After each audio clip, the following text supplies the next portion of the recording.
Le décryptage est de retour sur SICA. Mesdames et messieurs, bonjour. Au sommaire de ce nouveau numéro de votre émission Angle de vue, la création prochaine d'une fondation pour la mémoire de l'esclavage, de la traite et de l'abolition en France. La nouvelle a été rendue publique ce mercredi 10 mai par le président François Hollande à l'occasion de la célébration de la journée de l'abolition de l'esclavage. Selon le président français, cette fondation sera une source de promotion des valeurs de liberté, d'égalité, de tolérance et elle diffusera la connaissance de l'esclavage, de la traite, mais aussi tout le combat des abolitionnistes. Mais que devons-nous comprendre et retenir par une telle initiative? Quelle sera son utilité et ses retombées pour les pays africains qui réclament un dédommagement pour cette traite reconnue comme crime contre l'humanité? L'avis de nos invités est attendu dans cette émission. Dans une interview accordée à nos confrères de Jeune Afrique, Pascal Affinguessan, le patron du Front populaire ivoirien FPI, affirmait que l'ex-président Laurent Gbagbo est une force et un handicap pour la relance du FPI. Nous autres, sur ce plateau, nous allons essayer d'apprécier la question au plan national ivoirien pour la stabilité politique et la réconciliation en Côte d'Ivoire. Laurent Gbagbo est-il une force ou un handicap? C'est une question à laquelle nous essaierons également de répondre dans cette émission. Mais en attendant de lancer le débat avec mes invités, madame, monsieur, je vous propose de suivre ici un récapitulatif de l'actualité sur le continent africain. C'est le flash d'information. 149 personnes, dont 12 enfants, presque tous de moins de 5 ans, sont décédés depuis le début de l'année dans une prison de Maïdougouri, dans le nord du Nigeria. Amnesty International dénonce les conditions de détention dans la prison militaire de Giwa, où sont incarcérés plus de 1000 civils soupçonnés d'appartenir à Boko Haram. L'organisation a demandé mercredi aux autorités nigérianes de fermer ce centre de détention.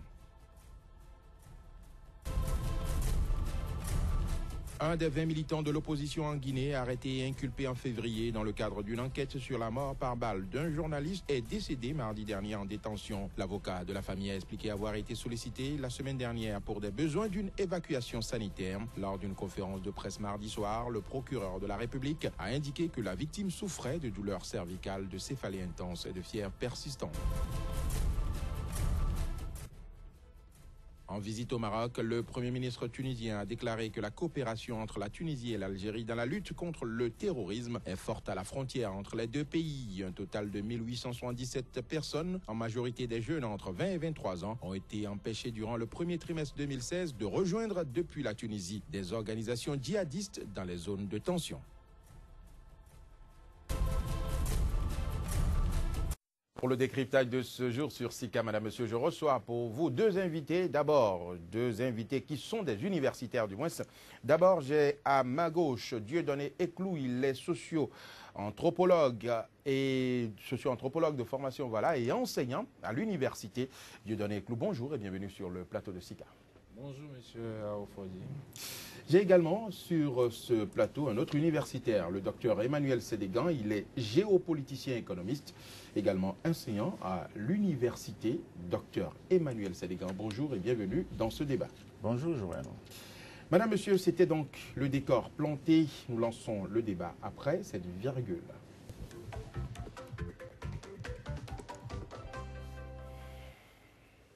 Une fondation pour la mémoire de l'esclavage, de la traite et de l'abolition en France. La nouvelle a été rendue publique ce mercredi par le président François Hollande. C'était à l'occasion de la célébration de la journée de l'abolition de l'esclavage. Docteur Emmanuel Sédégan, selon vous, une fondation pour la mémoire de l'esclavage, à votre avis, cela signifie quoi? Merci Joël et merci les téléspectateurs et merci SICA TV qui me reçoit pour une première fois. Je voudrais vraiment vous remercier, vous dire que je ne fais pas de détails quand je veux parler. C'est la raison pour laquelle nous vous avons invité sur ce plateau. C'est ça. Vous savez, il faut connaître la racine des choses avant de voir les conclusions. Je dis ceci, il y a déjà Aimé Césaire qui a écrit un livre et ce livre c'est le discours sur le colonialisme. Et il disait déjà qu'une civilisation qui est incapable de résoudre les problèmes que pose son fonctionnement est une civilisation moribonde. Une civilisation qui choisit de fermer les yeux sur ses problèmes les plus cruciaux est une civilisation atteinte. Une civilisation qui ruse avec ses principes est une civilisation moribonde. Oui, mais quelle est la relation avec l'esclavage? La relation, on parle d'une fondation. On parle d'une fondation. C'est pour reconnaître qu'il y a eu l'esclavage. La France, c'est une référence de civilisation, dit-on. Mais je vous dis, cette civilisation a atteint son apogée et est en train de dégringoler. Non, on sait que cette fondation, c'est un problème d'identité. Non, c'est un problème de... Il dévie l'attention ailleurs. Parce que le vrai problème aujourd'hui, ce n'est pas une question de fondation sur l'esclavage. C'est une question de rapport France-Afrique. Et sur quel point il faut appuyer pour aller plus loin. Donc, quand on veut vous distraire, on vous oriente ailleurs pendant qu'on vous exploite sur le franc CFA, on vous exploite ailleurs, vos ressources minières. Donc, ce n'est pas une question de compassion. Et De Gaulle a dit... Quelle est la relation? Une fondation? La France on a toujours réclamé la reconnaissance de l'esclavage. Alors aujourd'hui que la France se décide à reconnaître l'esclavage comme crime contre l'humanité et comme tout ce que les Africains ont toujours voulu, Joël, où se trouve l'handicap? Le discours de Sarkozy, l'État c'est une continuité. Il n'a pas encore démenti le discours, il ne s'est pas encore dissocié du discours de Sarkozy à Dakar en juillet 2007. Oui, mais Sarkozy, ce n'est pas François Hollande. Mais l'État c'est une continuité, il faut qu'il se démarque de ça. Tu vois? Donc il ne s'est pas démarqué. Où Sarkozy dit qu'il disait par rapport à l'esclavage que c'est vrai qu'il y a eu un crime, qu'il y a un crime comme l'humanité. Mais les fils ne peuvent pas payer pour les péchés de leur père. Mais lui, il veut payer maintenant pour les péchés de leur père. Est-ce qu'il veut payer? Il veut mettre en place une fondation pour pas pour promouvoir, pour continuer à exploiter l'esclavage, parce qu'il y aura des touristes, des gens qui vont aller, ils vont se faire encore de l'argent sur l'esclavage. Mais regardez l'Holocauste des Juifs. Oui, mais si on ne parle pas justement de cet esclavage, comment est-ce que les générations futures vont savoir qu'il y a eu un mal qui a été commis dans les siècles passés? Les Juifs ont subi l'Holocauste. Ce n'est pas aux Allemands de crier l'histoire de l'Holocauste. Et un proverbe africain dit: tant que ce sont les chasseurs qui vont écrire l'histoire de chasse, les animaux auront toujours le mauvais rôle à jouer. Si c'est la France qui réécrit l'histoire de l'esclavage... Ce n'est pas réécrire l'histoire. L'histoire existe déjà, mais on veut l'enseigner. On veut l'enseigner à la manière de quoi? Qui on a associé? On a associé les Africains à cela pour dire qu'on veut... La preuve, c'est un franco-béninois qui prend la tête de cette fondation, qui prend la tête de cette initiative. Non, votre compatriote... ne m'amenez pas à dire ce que je ne veux pas dire. Je n'ai pas encore parlé depuis les élections. Je vous ai dit de m'appeler pour que je vous clarifie les choses. C'est le moment de le clarifier maintenant. Zissou, c'est un bon compatriote. Il a réussi à l'étranger, je l'applaudis. Mais il est le cheval de Troie de la France. Et ce qu'on veut lui faire actuellement, c'est, après avoir perdu les élections, on veut le relancer d'une autre manière. Mais c'est tout, la France n'a pas d'amène à cause des intérêts. C'est tout. Je le félicite, hein, mais je dis, il est le cheval de Troie de la France en Afrique. Il est venu, il a été... Il dit que l'Afrique appartient à la France qui l'ignore. Donc, il défend les intérêts d'une cause donnée. Donc, ce n'est pas... Vous avez vu le gouvernement de Vichy? Il y avait un gouvernement, quand Hitler était venu envahir la France, qui a coopéré avec la France et qui a été même condamné à mort. Donc, on peut être français et lutter contre les intérêts de la France. Zissou est de ce prototype pour nous aujourd'hui encore. Donc on a voulu le relancer pour lui trouver quelque chose à faire pour sa visibilité. Alors, donc le débat ne se porte pas sur Zissou. Mais c'est ça, c'est pourquoi il dit... Et Claude Dieudonné, alors vous avez également suivi cette actualité sur la création d'une fondation pour l'esclavage en France pour rappeler, pour diffuser, d'après le président français, les connaissances sur l'esclavage et le combat des abolitionnistes. Alors, à votre avis, est-ce à dire que l'histoire de l'esclavage n'était pas connue en France? Elle n'était pas enseignée aux générations actuelles, elle n'est pas enseignée aux générations actuelles en France. Bon, je vous remercie également de m'avoir invité. Sur cette actualité, on pourrait dire, comme vous l'insinuez, que l'histoire de l'esclavage n'est pas suffisamment connue d'un certain point de vue. Ceci dit, ce n'est pas totalement la négation ou la dénégation de ce crime contre l'humanité. Il faut dire que ce qui se passe actuellement est contenu déjà, c'est une disposition contenue déjà dans la loi 434 du 21 mai 2001, adopté par l'Assemblée française à l'instigation de la députée Taubira. Oui, Christiane Taubira qui reconnaît que l'esclavage est un crime contre l'humanité. Oui, entre autres articles, dans son article 2 ou 3, il est prévu effectivement de mettre en place un dispositif comme cette fondation. Et il est curieux de constater que c'est 15 ans après, le vote de cette loi. Il faut un temps pour mettre en justement, œuvre tout ce qui concerne cette loi. Non, justement, si on il n'est jamais tard pour bien faire. Si on considère justement le temps n'est pas tout à fait innocent. Vous savez ce qui se passe actuellement en France. Vous savez que, justement, à l'occasion du 10 mai, donc de la commémoration de cette loi, le président français, il ne vous a pas échappé qu'il a fait un clin d'œil à Taubira, à son ancien ministre Taubira, pour dire « elle me manque au Conseil des ministres ». Et rappelez-vous ce que c'est que Taubira en termes de force politique. C'est une force politique, notamment pour les Noirs français en France, donc les îles d'outre-mer. Et donc, de ce point de vue, le temps n'est pas anodin. Aussi, qu'on est à la veille des élections, donc on ne peut pas ignorer que tout ceci intervient 15 ans après, mais dans un contexte fortement électoral. Donc vous pensez que cette fondation est une instrumentalisation, à vrai dire, de l'histoire de l'esclavage, à vrai dire. On veut l'utiliser pour des faits politiques. On ne saurait faire ce procès d'intention tout de go, dans la mesure où c'est une disposition juridique. Donc si ce n'est pas François Hollande qui l'applique, quelqu'un d'autre l'aurait appliqué. Et donc, d'un certain point de vue, c'est le dernier acte qui reste pour que la loi Taubira ait une concrétisation et qu'elle soit, d'une manière ou d'une autre, vidée de son contenu. Donc, quelque part aussi, disons que c'est la force politique ou le mythe Taubira qui va quelque peu à l'épuisement avec cette loi. Oui, mais alors, donc, revenons au fond même de la mission de cette fondation.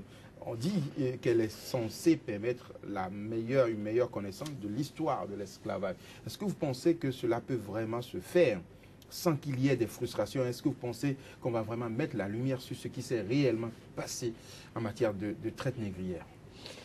Je peux dire que, en réalité, il est venu, comme le disait Dr Seligan tout à l'heure, il est venu le temps de l'histoire des vaincus. Et vous savez, ça fait des siècles que ça s'est passé, ça fait des siècles que des descendants de Noirs français ou américains réclament réparation. Et la France, de ce point de vue, est le premier pays, et le seul, à la date d'aujourd'hui, à reconnaître la traite négrière comme un crime.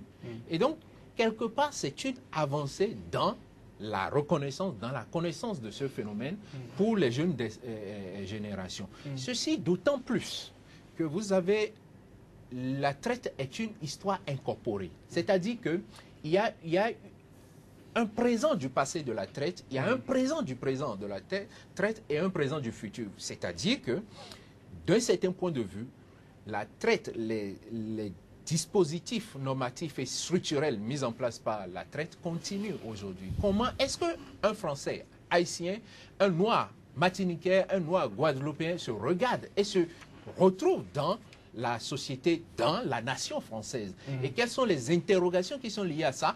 Et vous voyez, naturellement, si on veut voir la configuration, l'incorporation de la traite aujourd'hui, c'est que les zones, ces îles d'outre-mer sont les zones où le chômage est concentré, où la violence, où une certaine forme de violence est concentrée, et qui sont aussi toujours victimes du racisme. Alors, donc une fondation, justement, dans ce contexte, est-ce que cela ne risque pas d'exacerber justement cette frustration? Parce qu'on va raconter ce qui s'est réellement passé.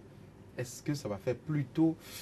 ça va créer la réconciliation, comme le dit, ça va permettre de connaître l'histoire des abolitionnistes, ou bien ça risque d'exacerber les frustrations, justement, au niveau de cette couche des descendants de ceux-là qui avaient été maltraités, professeur Sédégan. Vous savez, très souvent, nous accusons l'Occident, et bien sûr, à raison, mais nous avons aussi notre part de responsabilité. Tout à fait. Il s'agit de l'Union africaine à prendre la responsabilité d'écrire l'histoire de l'Afrique et de voir en commun, si la France le veut, est-ce que nous avons la même lecture des faits?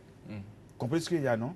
Et je crois que si c'est seulement les autres qui en ont profité, qui veulent réécrire et réexploiter cela en musée, ils va leur donner de l'argent et détourner l'argent pour faire voir que oui, on pense à vous, on s'excuse. Je dis que Sarkozy a dit que lui ne s'excuse pas, qu'il ne s'agit pas, hein, c'est lui qui reconnaît. Il n'est pas responsable. Or, quand on dit qu'il y a un crime contre l'humanité, c'est imprescriptible. Les crimes contre l'humanité sont imprescriptibles. Donc la France devait se trouver au banc des accusés de l'histoire, à la cour pénale, international à la place de Gbagbo. Pour se racheter, on crée une fondation. Est-ce que c'est pas suffisant? Une fondation, les dégâts que ça a causé, est-ce que nous en avons encore, enfin, ne serait-ce que de façon symbolique? Vous savez, ce qui me fait un peu mal, c'est que la France parfois reconnaît, et même les États-Unis, hein, ils sont pareils les deux là, hein, ils reconnaissent qu'il y a telle faute commise, mais on ne s'excuse pas. Je ne comprends pas quelle est cette... Le mal est déjà fait. Vous voulez... Mais ça, le mal ça vous est apporte fait. quoi aujourd'hui qu'on présente juste des excuses? Aujourd'hui, une fondation peut essayer de rattraper les choses d'une manière ou d'une autre. C'est une manière également de reconnaître le tort qui a été créé à l'Afrique. Joël, je voulais rappeler à l'attention des téléspectateurs. Je m'excuse de faire un marche arrière. Celui qui vous parle, j'ai fait 9 ans aux États-Unis. J'ai été passionné à faire des recherches sur le dernier bateau qui a mis fin à l'esclavage. C'est parti de Ouida pour Alabama. Et encore Africa Town, dans un quartier qu'on appelle Africa Town, Alabama. J'ai les fichiers avec moi. J'ai filmé. Et qu'est-ce que vous avez découvert, justement? Ce que j'ai découvert. Non, j'ai interviewé, j'ai constaté que Africa Town, il n'y a que des Noirs. Et excusez-moi, des Noirs qui sont peut-être dans la déchéance physique et morale.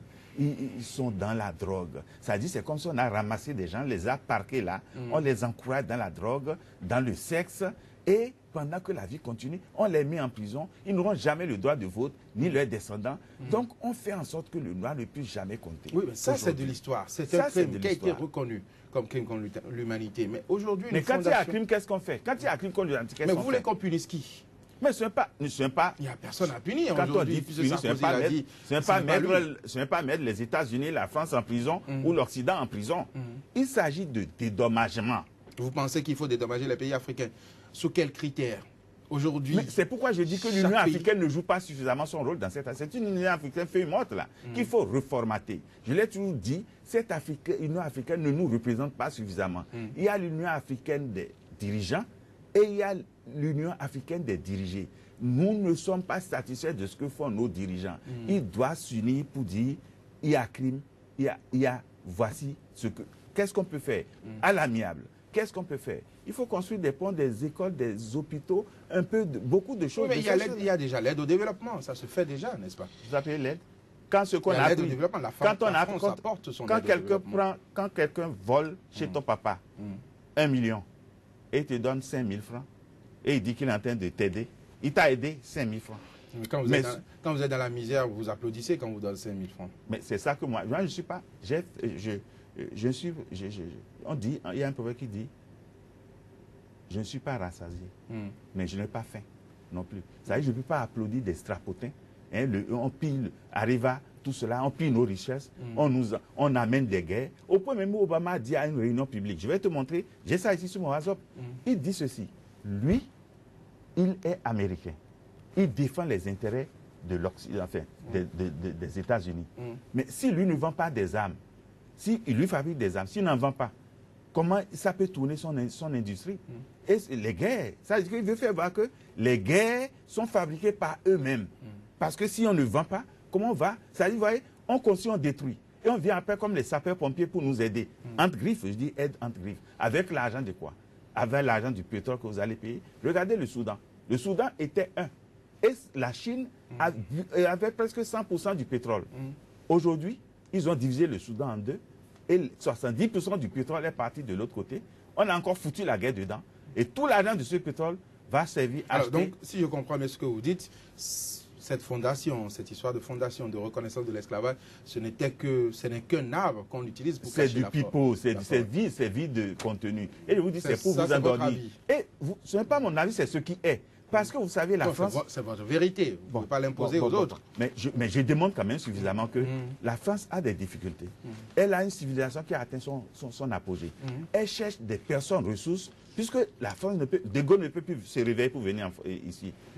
Sarkozy ou Hollande ne peut plus s'installer en tant que personne. Il faut qu'ils fabriquent d'autres personnes comme des Issous. On va dire, ils ont double nationalité. Savez-vous, moi, j'ai refusé la nationalité américaine. J'ai démissionné de mon poste pour faire des cours de mathématiques aux États-Unis. J'ai rejoint le Bénin parce que je sais que on a besoin de moi ici. Donc je dis que ce que Zinsou fait, c'est bon pour les Français. Mais il est le cheval. C'est quelqu'un qu'on veut utiliser comme double nationalité pour atteindre d'autres objectifs, pour dire bon, c'est un noir qui dirige, c'est votre frère qui dirige, mais les intérêts de qui il va défendre, c'est les intérêts de l'Occident, la France en particulier. Monsieur Eklou Dieudonné, alors il est également dit que cette fondation sera une source de promotion des valeurs de liberté, d'égalité et de tolérance. N'avez-vous pas l'impression que cette fondation sera plus portée à vanter le mérite des abolitionnistes qu'à enseigner vraiment l'égalité des races?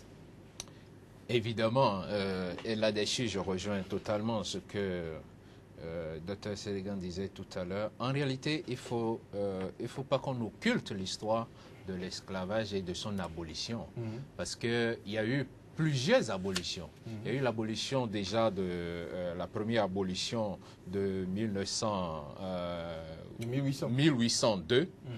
Et puis après l'abolition de 1848. Pourquoi la première abolition n'a pas porté et n'a pas porté ses fruits. N'a pas porté ses fruits et que justement en 1802 on a rétabli l'esclavage. Simplement parce que lors de la première abolition, il n'y avait pas eu indemnisation des abolitionnistes et des esclavagistes. C'est-à-dire ceux qui ont été expropriés, les patrons des esclaves estimaient qu'il leur fallait une indemnisation. Ce que la loi en 1794 n'avait pas prévu. Et donc, à l'occasion du retour de certaines îles dans le giron français à la suite d'un accord avec l'Angleterre, Bonaparte a rétabli l'esclavage. En 1848, l'argumentaire de Victor Schœlcher qui a conduit à l'abolition de l'esclavage dit clairement que s'il faut abolir l'esclavage, s'il faut libérer et émanciper les esclaves, c'est pour sauver les colons.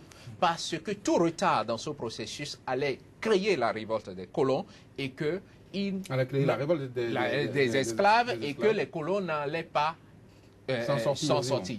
Et mieux, Jules Ferry, dans son exposé, va dire la libération des esclaves, la création des colonies était un placement sûr pour donc mettre les esclavagistes. C'est pour dire qu'il n'y aurait pas eu abolition pour les beaux yeux des esclaves ou pas humanisme. Donc, in fine, on ne peut pas comprendre qu'on puisse commémorer, on puisse reconnaître ce tort sans indemniser ceux qui étaient les vraies victimes.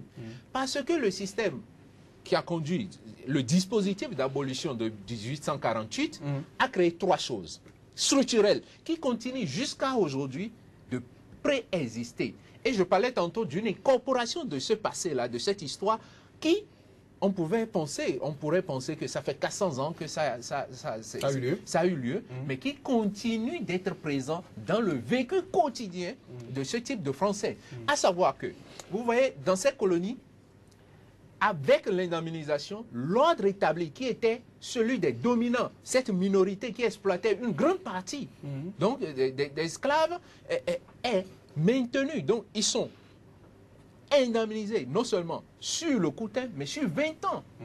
On estime aujourd'hui à plus de 4,4 milliards la somme d'euros, la somme des indemnisations en ce temps, qui ont été retournées aux esclavagistes. Oui, alors, deuxième, j'en viendrai, j'en aurai fini lorsque je vous dirai. Deuxième chose que ça a créé, ça a fragilisé les esclaves qui se sont retrouvés automatiquement dans un système de salariat, donc salariat pour leurs anciens maîtres et donc de précarité. Troisième élément que ça a créé, c'est que on a défendu par ce dispositif les propriétés qui étaient spoliées aux Indiens, parce que les îles antillaises étaient originellement les autochtones, c'était des Indiens, les Caninas.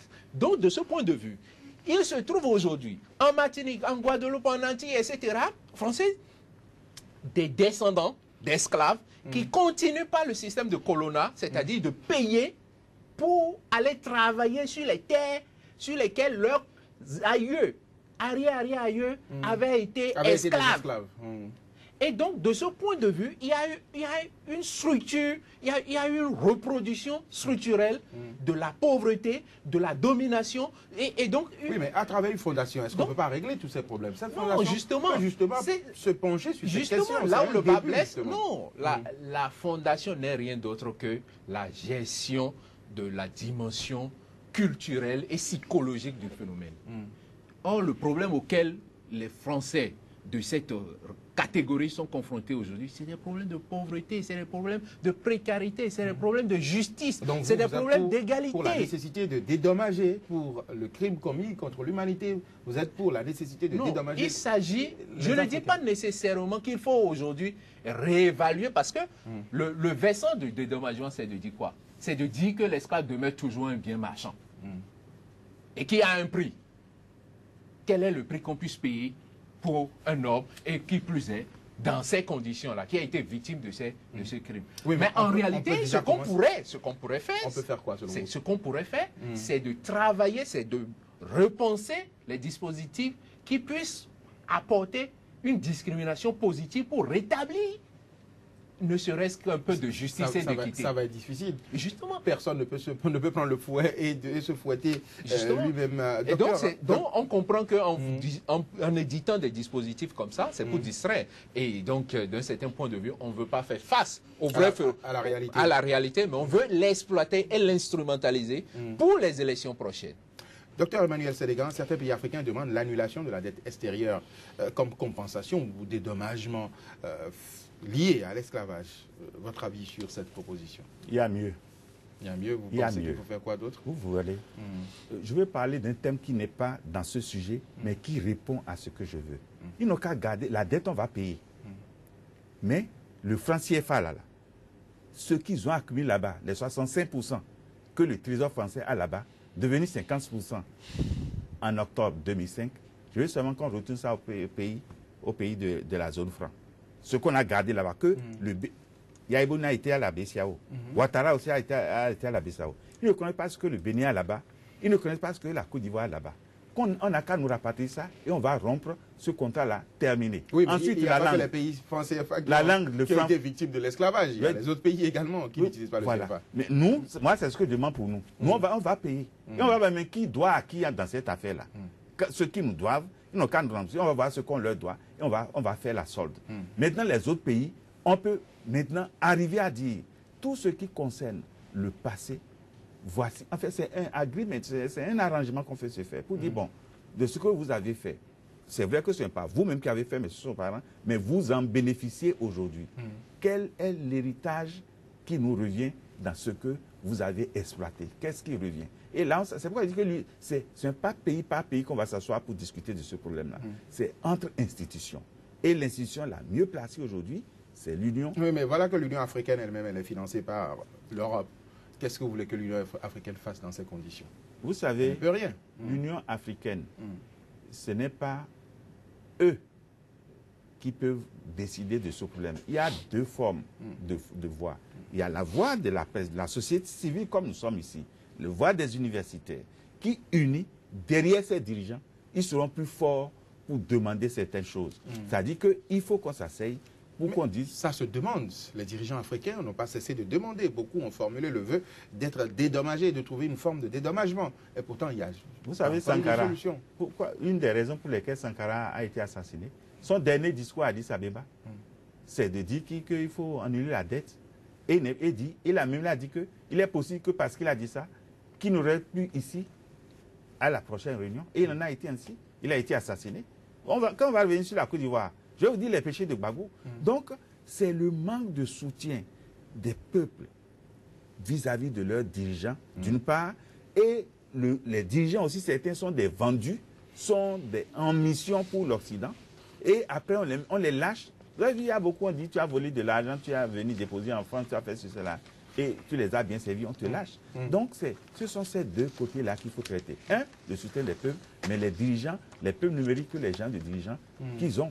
Parce que désormais, aux élections d'en bas, qui est aussi patriote. Le patriotisme doit dominer sur nos choix. Et la France aussi s'immisce dans ces élections-là. Et je vais donner des cas précis tout à l'heure. Donc, pratiquement, nous pouvons faire beaucoup de choses ensemble.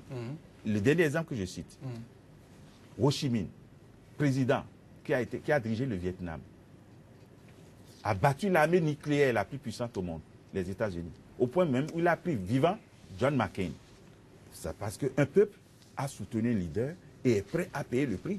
On a vu la différence. Les Américains ont dû abandonner la guerre, ont reculé par rapport à la guerre au Vietnam. Oui, mais aujourd'hui, on ne peut plus prôner la guerre. On n'est plus à l'ère des guerres de terrain. Mais aujourd'hui, on est dans la guerre des idées. On est dans la guerre des propositions. Les deux vont de pair. Quand les idées ne marchent pas, quand leurs idées qui veulent nous imposer ne marchent pas, ils passent par la guerre. Et ils vous opposent parfois. Pourquoi l'Afrique elle-même ne développe pas des idées pour c'est à cela que j'appelle.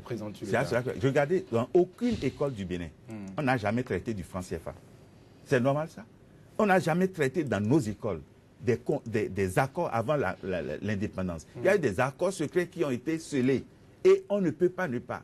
Et je vous assure, je sais pourquoi tu as dans les écoles de stratégie, ça et je vais ouvrir bientôt une école de géopolitique et de géostratégie. Dieu donné éclou, alors les pays africains, certains demandent l'annulation de la dette comme compensation ou comme dédommagement. Votre avis très rapidement sur cette proposition. Ce que Sarkozy a semblé nous rappeler à travers son discours à Dakar, c'est de dire l'esclavage, c'est un crime partagé, que nous sommes co-auteurs de ce crime. Mais ce qu'on ne dit pas dans la rigueur, les Africains ont partagé. Oui, dans la rigueur du thème, qu'aurait pu, dans un contexte inégalitaire, de rapport de force inégalitaire, qu'auraient pu nos roitelets ou nos rois en termes de résistance à ce dispositif dont vivaient les colonies, dont vivaient les métropoles. Et donc, quelque part, c'était une rente vitale pour eux. Et donc, on a beau jeu de dire aujourd'hui que c'est une collégialité de responsabilité. Ceci dit, je ne voudrais pas qu'on se trompe de débat. Ce qui se passe en France, comme je me suis évertué à le montrer, a un problème franco-français. À tel point que ça n'impacte pas la réalité, le quotidien de l'Afrique, encore moins de l'Union africaine. La preuve, on n'a pas été consulté, je doute, et on n'a pas été associé, etc. Et donc, il faut qu'on comprenne que si nous voulons une remise de dette, si nous voulons revenir sur le CFA, etc., c'est à nous de définir notre stratégie et d'amener ce débat, comme le disent les Anglais, sur la table, l'agenda setting, donc de poser ce problème dans les rapports géostratégiques. Mais je voudrais rappeler que, pour finir avec le point que vous avez soulevé à l'entame de cet entretien, c'est qu'en fait, il ne faut pas ignorer qu'en France, il existe, jusqu'à la date d'aujourd'hui, une demande forte de la connaissance de ce fléau, notamment du côté des victimes. Vous avez des gens qui prennent l'avion tous les jours, qui vont et qui viennent au Bénin, qui vont dans les pays de l'Afrique pour rechercher leurs racines.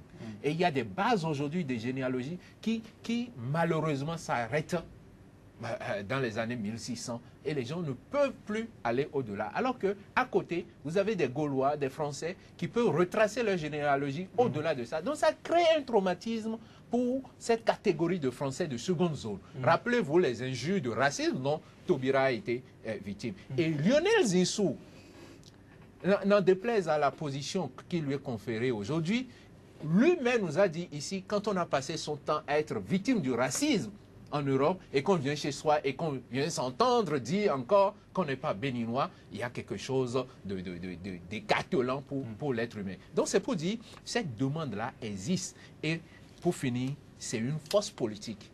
En 1898, 40 000 Noirs ont défilé en France pour réclamer réparation. Et vous comprenez que 15 ans ou des années après, une vingtaine d'années après, ce n'est que rattrapage. À vrai dire, cette fondation, c'est pour régler un problème de société. Ouais. C'est un problème propre à la France. Merci, chers invités, madame, monsieur.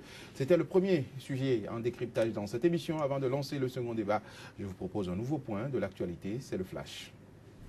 149 personnes, dont 12 enfants, presque tous de moins de 5 ans, sont décédés depuis le début de l'année dans une prison de Maiduguri, dans le nord du Nigeria. Amnesty International dénonce les conditions de détention dans la prison militaire de Giwa, où sont incarcérés plus de 1000 civils soupçonnés d'appartenir à Boko Haram. L'organisation a demandé mercredi aux autorités nigérianes de fermer ce centre de détention. Un des 20 militants de l'opposition en Guinée, arrêté et inculpé en février dans le cadre d'une enquête sur la mort par balle d'un journaliste, est décédé mardi dernier en détention. L'avocat de la famille a expliqué avoir été sollicité la semaine dernière pour des besoins d'une évacuation sanitaire. Lors d'une conférence de presse mardi soir, le procureur de la République a indiqué que la victime souffrait de douleurs cervicales, de céphalées intenses et de fièvre persistante. En visite au Maroc, le Premier ministre tunisien a déclaré que la coopération entre la Tunisie et l'Algérie dans la lutte contre le terrorisme est forte à la frontière entre les deux pays. Un total de 1877 personnes, en majorité des jeunes entre 20 et 23 ans, ont été empêchées durant le premier trimestre 2016 de rejoindre depuis la Tunisie des organisations djihadistes dans les zones de tension.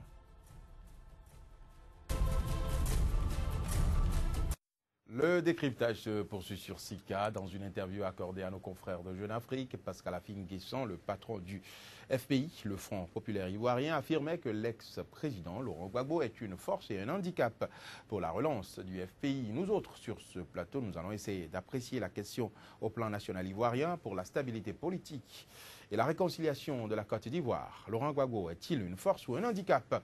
Je vous propose de retrouver nos invités sur ce sujet après cette virgule.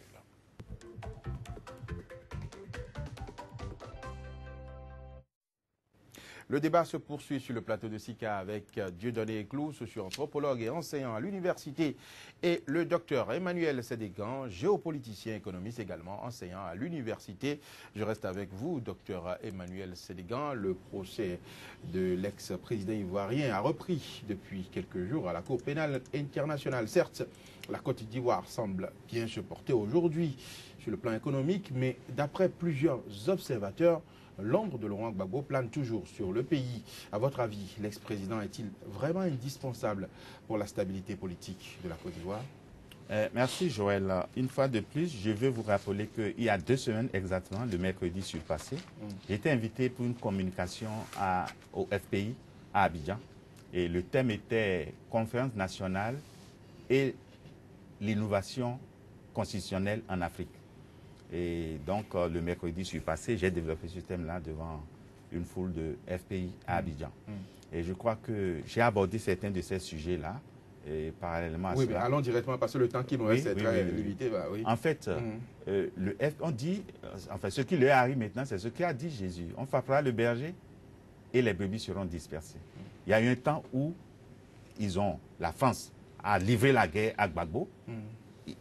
Elle a gagné cette guerre provisoirement.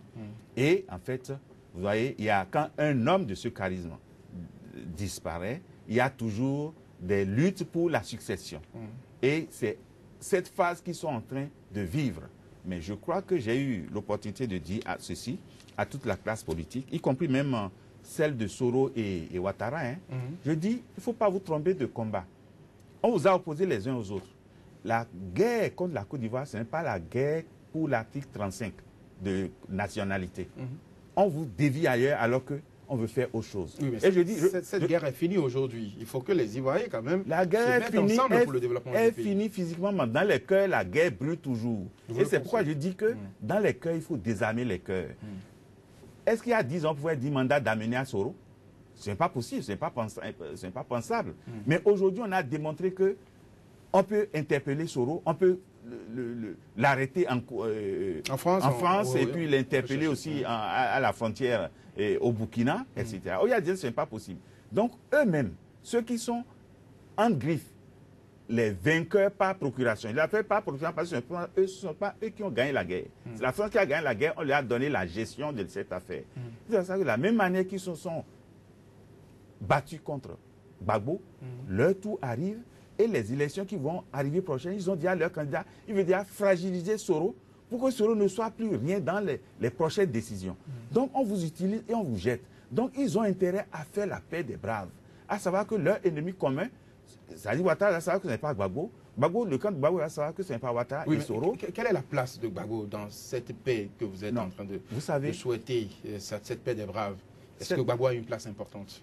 Gbagbo a gagné les élections en Côte d'Ivoire. C'est lui qui a gagné.